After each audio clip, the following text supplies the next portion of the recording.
Hola compañeros.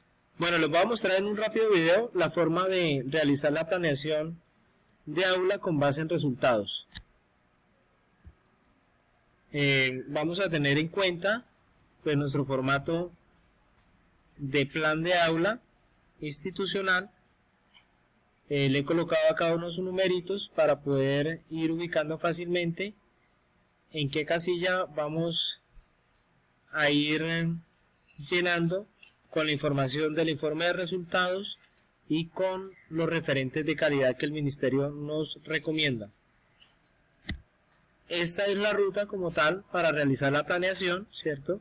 La ruta inicia en el análisis de los resultados, luego vamos a la matriz de referencia, pasamos por los DBA, luego revisamos mallas de aprendizaje, orientaciones pedagógicas y contenidos para aprender.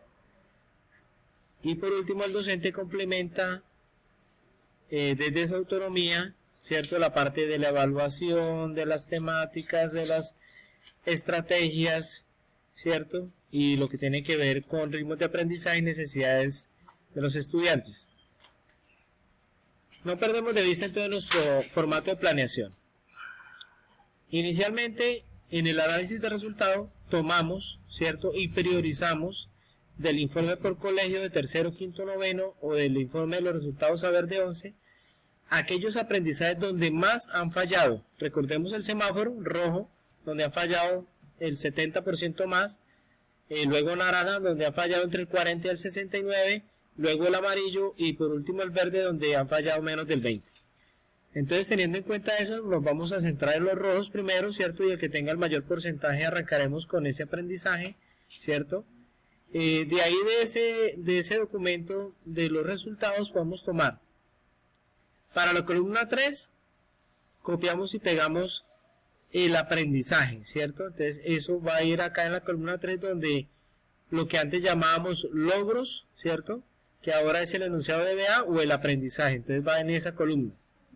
También de ese mismo documento tomamos para la casilla 1, que es la competencia, ¿cierto? Ahí aparece en ese documento, en esos informes aparece la competencia, entonces la copiamos y la pegamos acá en esta primera fila de encabezado. También podemos copiar el componente que aparece al final de cada uno de los aprendizajes, ¿cierto? Entre paréntesis aparece el componente y lo podemos ubicar acá en esta casilla 2.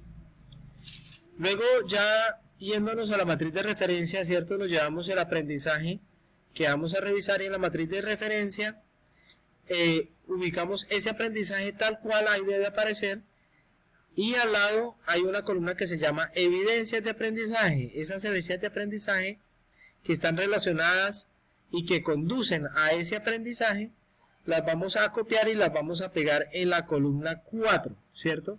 Entonces esas evidencias de aprendizaje es lo que antes llamábamos indicadores de logro, ¿cierto? O son las mismas evidencias que también aparecen en los DBA. Listo, teniendo entonces ya eso de la matriz de referencia, nos vamos a los DBA. Como les dije, en los DBA también pues aparecen esas evidencias. Y ubicamos entonces el aprendizaje, ¿cierto? Relacionado o de pronto muchas veces podemos encontrar exactamente textualmente el aprendizaje en el que tuvo la dificultad los estudiantes, ¿cierto? Si no está exactamente, debe haber uno que esté relacionado, que sea parecido, digámoslo así. Entonces, tomamos ese DBA y ese encabezado del DBA también lo podemos copiar en la columna 3, ¿sí? Y las evidencias de ese DBA también la vamos a copiar en la columna 4. Listo, de esta manera ya tenemos ampliada nuestra planeación de aula para esa dificultad en particular. También en los DBA podemos tomar para la columna 5 el ejemplo que hay de ese DBA. Ese es un ejemplo práctico ya, ¿cierto? Entonces lo podemos copiar y pegar en la columna 5 o utilizarlo para crear nuestra propia actividad, ¿cierto? Pues de acuerdo al contexto y las realidades de nuestra institución y de nuestros estudiantes. Luego de ya tener ese DBA, ¿cierto? Entonces pasamos acá a esos otros documentos que puede ser la malla de aprendizaje, ¿cierto?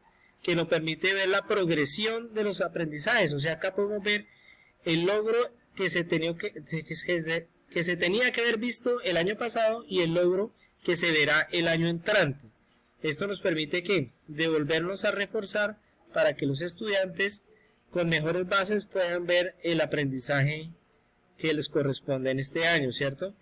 También en las orientaciones pedagógicas encontraremos ejemplos para usar como actividades, acá en la columna 5, entonces ahí en las orientaciones pedagógicas hay otros ejemplos adicionales a los que encontramos en los DBA, ¿cierto? Entonces nos van a servir para actividad. Y también muchas actividades podemos encontrar acá en el sitio de Colombia Aprende, ¿cierto? El de contenidos para aprender, que hace mucho tiempo está disponible, y en el nuevo que habilitaron recientemente, el del Contenidos Colombia Aprende, que contiene estos mismos y otros adicionales. Acá encontramos actividades que nos pueden servir para la columna 5, ¿cierto? Actividades para desarrollar, y incluso para la columna 6, porque muchas de esas actividades interactivas, inclusive las que vienen impresas, tienen su parte evaluativa ya diseñada. Entonces, como vemos acá, ya hemos avanzado 6 columnas de 7 de nuestro planeador. Por último, ya en la autonomía del docente, pues él determinará qué temáticas va a haber, ¿cierto? Estas temáticas pues no van en esta planeación, pero sí tienen que ir en el plan de área. Entonces el docente necesariamente tendrá que definir con qué contenidos, con qué temáticas va a soportar esos aprendizajes. También pues él diseña la estrategia pedagógica y tiene que ver mucho con las actividades que va a desarrollar, ¿cierto? De la forma en que va a desarrollar esas actividades, y también acuerda con los estudiantes la estrategia de evaluación. Recordemos que esto pues se hace al inicio del periodo, donde se hace un encuadre pedagógico y entre otras cosas se define la estrategia de evaluación. Entonces ese iría en esta casilla, ¿cierto? También, como le digo, se pueden tomar estrategias de evaluación que encuentren en las herramientas o en los recursos que nos provee el ministerio. Por último, pues también acá en esta misma casilla 6 puede hablar de la forma en que va a realizar la retroalimentación de esos aprendizajes que se evalúan, ¿cierto? Y también los ajustes que realice, adaptaciones que tengan que ver de pronto con los ritmos de aprendizaje, con las necesidades particulares de los estudiantes, que puede ir en este pie de página donde dice observaciones, ¿cierto? Acá, ahí podemos ubicar, pues, por ejemplo, podemos mencionar que se diseñó un PIAR para un estudiante con alguna necesidad en particular.